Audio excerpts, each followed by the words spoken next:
तो दोस्तों इस वीडियो में मैं आपको एक्सप्लेन करने वाला हूँ सोल लैंड 2 सीरीज के एपिसोड 107 के प्रीव्यू को। तो जैसा कि आपने लेटेस्ट ऑफिशियल एपिसोड में देखा कि युहाओ को 2 टाइटल डुलियो समेत हजारों सोल्जर्स ने घेर लिया होता है, लेकिन युहाओ वही नहीं रुकता और जो भी उसके सामने आ रहा होता है उसे युहाओ आइस बॉम्ब बनाकर फोड़ रहा होता है। लेकिन तभी उस पर कोई मेंटल अटैक कर देता है जो कोई और नहीं बल्कि व्यू होती है।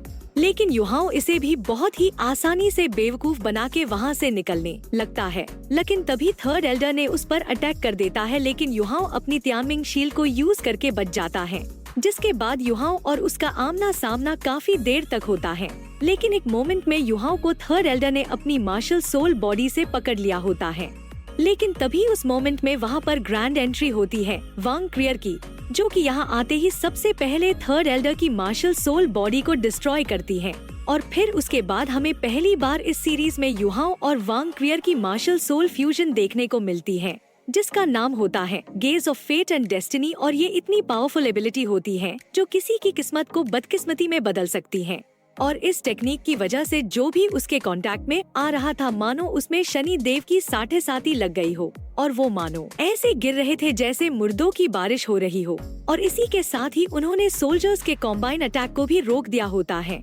और फिर वो दोनों मौके का फायदा उठाकर वहाँ से भागने लगते हैं। लेकिन एक बार फिर से थर्ड एल्डर अटैक कर देता है और वो पिंकी और उसकी मदर को पकड़ लेता है। और अब फोर्थ एल्डर भी एक्शन में आ गया होता है और वो अपने एक ही स्लैश अटैक से दोनों को खून की उल्टियाँ करवा देता है।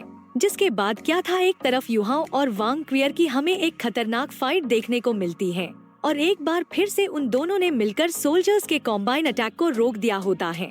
और ये सीन मुझे तो देख के गूस बम्स दे रहे थे। और वो दोनों फोर्थ एल्डर को हरा पाते फोर्थ एल्डर भी अपने सीरियस मूड में आ जाता है और एक एक करके अपनी सोल स्किल को यूज करने लगता है। वहीं दूसरी तरफ इस टाइम पे सोल्जर्स ने अपने कॉम्बाइन अटैक से अटैक कर दिया होता है, जिसकी वजह से हम देखते हैं कि युहाओ भी अपनी लिमिट तक पहुंच जाता है। और देखने क्या था कि फोर्थ एल्डर ने भी अपनी 7 सोल स्किल नेदरवर्ल्ड ट्रू बॉडी को रिलीज कर देता है। और इस अटैक को रोकने के लिए वांग क्रियर आगे जाने लगती है। और इस टाइम पे युहाओ को समझ आ चुका था कि अगर वांग क्रियर उससे सीधे भिड़ी तो वो मारी जाएगी, इसलिए वो अपनी अल्टीमेट आइज को अपनी लिमिट से भी ज्यादा यूज करके उस कॉम्बाइन अटैक को डिस्ट्रॉय करता है। और वो 3 में न 13 में देखते हुए उस अटैक से सीधे जा भिड़ता है। और इसी एंड के साथ हमारे प्रीव्यू की स्टार्टिंग होती है और हम फर्स्ट सीन में युहाओ को देखते हैं जो खून से पूरा भीगा होता है और उसके माथे पर थर्ड आई भी अपीयर होती है। इस सीन को देख के एक चीज तो समझ आ चुकी है कि इस टाइम पे युहाओ की बहुत ही गंदी हालत हो चुकी है और वो अपने लाइफ एंड डेथ के बीच की आखिरी जंग लड़ रहा है। और ये ऐसा करते हुए कहता है, मैंने हर कोशिश की इस मुसीबत से निपटने की, लेकिन अब लगता है कि मेरे पास कोई और रास्ता नहीं बचा है और लगता है कि मेरा टाइम आ गया है इस दुनिया को अलविदा कहने का। और इस टाइम पे युहाओ अपने लाइफ का सैक्रिफाइस देने के लिए रेडी हो जाता है। लेकिन युहाओ को ऐसा करता देख स्काई ड्रीम, आइस एम्परर और स्नो गर्ल ये तीनों ही इसे ऐसा करने के लिए मना कर रहे होते हैं। और हम अगले ही सीन में देखते हैं कि युहाओ के स्पिरिचुअल सी के अंदर बार सी आ गई होती है और इस टाइम पे युहाओ अपनी हाफ लाइफ को खो चुका होता है। और फिर हम अगले सीन में देखते हैं कि युहाओ वांग क्रियर को अपने साथ कहीं ले जा रहा होता है और इससे हमें पता चलता है कि युहाओ ने उन 2 इविल एल्डर्स को चकमा देने में सक्सेसफुल हो गया है। लेकिन उसने ऐसा करने के लिए जो प्राइस दी है वो तो सिर्फ वांग क्रियर को ही पता है, क्योंकि वांग क्रियर उसके पीछे बहुत ही ज्यादा सरप्राइज होकर बैठी होती है। और इस टाइम पर उसे यकीन नहीं हुआ था कि युहाओ ने उसे बचाने के लिए अपने जान की बाजी लगा दी। और हम युहाओ को देखते हैं जो अपनी आखिरी सांसें गिन रहा होता है और उसकी आंखों से पता चलता है कि वो काफी ज्यादा हर्ट ब्रोकन और डिप्रेस्ड लग रहा है। और युहाओ इस टाइम पे वांग क्रियर से अपने दिल की बातें बता रहा होता है कि वो वांग क्रियर से भी प्यार करता है। और इस चीज को सुन के वांग क्रियर काफी ज्यादा सैड और रोती हुई दिख रही होती है और उसकी आंखों में युहाओ के लिए प्यार साफ साफ दिख रहा होता है। जिसके बाद हमें अगले सीन में वांग क्रियर को दिखाया जाता है जिसके कपड़े एक एक करके जल रहे होते हैं। और दोस्तों ये वही टाइम है जब वांग क्रियर युहाओ के लिए अपना सैक्रिफाइस देगी और उसकी 6th रिंग बन जाएगी।